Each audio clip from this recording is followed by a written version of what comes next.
Did Jesus claim to be God? This is a much debated topic right now amongst people like William Lane Craig, Alex O'Connor, David Wood, and others, after Wes Huff said on Joe Rogan that Jesus claimed to be God. In a previous video, I asked the question, what does this mean? What do people mean when they say that Jesus claimed to be God?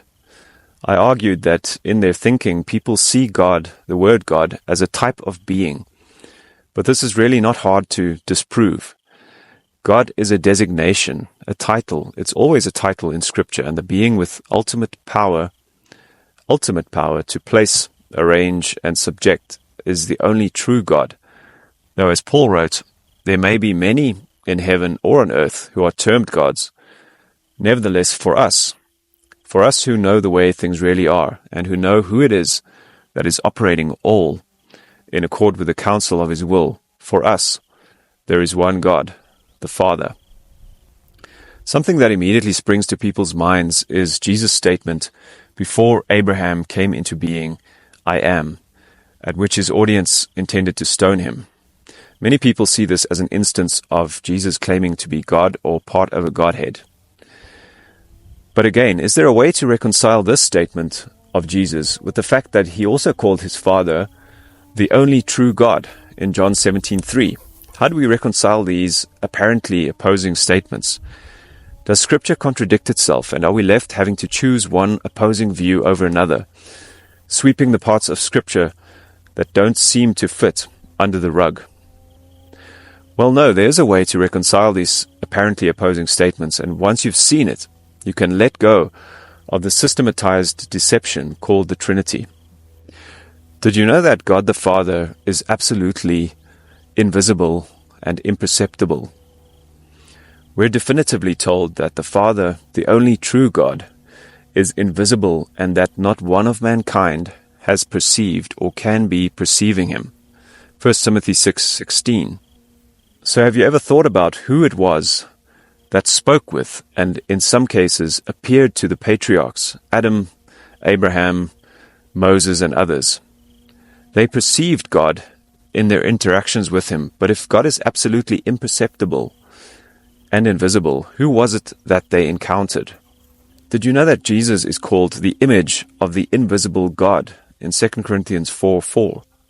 He's also called the Word, the expression of God in John 1:1. So first we're told that God is invisible, then we're told that Jesus is the image and the expression of the invisible God. A literal word-for-word translation of John 1:1 is as follows, and this is different to how it's usually translated, but this is the original word order in the Greek text. In beginning was the Word, and the Word was toward the God, and God was the Word.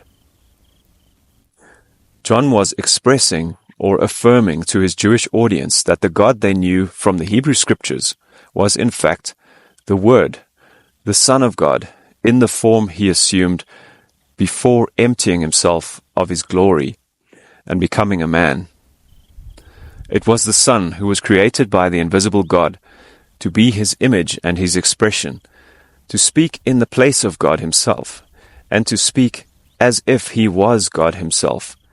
He was the one with whom Adam, Abraham, Moses, and others spoke. This is why Jesus could say, before Abraham came into being, I am. Philippians 2:6 is often quoted as saying that Jesus was, quote, in very nature God. This is false. The Greek word morphe for form is in the text, and it should read that Jesus was inherently in the form of God. Form is always outward appearance, never inward essence. We're definitively told that God the Father endowed his Son, who was his first creation. He was the firstborn of every creature, with the power to create everything that came into being after his Son's own creation.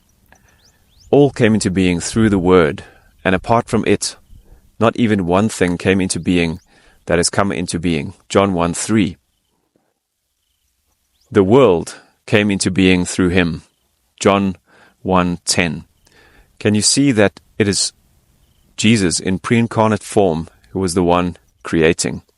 Think of the degree of majesty that the Son had in the eyes of the onlooking celestial beings as he spoke the world into being. Job was asked by God, "Where were you when I founded the earth, when the stars of the morning were jubilant together, and the sons of Elohim raised a joyful shout?" Job 38, 4-7. Who were these sons of Elohim? They weren't humans. Humans weren't on the scene yet. Back to Philippians 2:6. The Son of God was at this time inherently in the form of God. To the onlooking celestial world, and later to human beings, he was equal with God to all appearances. And why is this? Because his Father had created him to be the image of the invisible God. I'll leave you with John 1:18. God, not one has ever seen, the only begotten God, who is in the bosom of the Father. He unfolds him.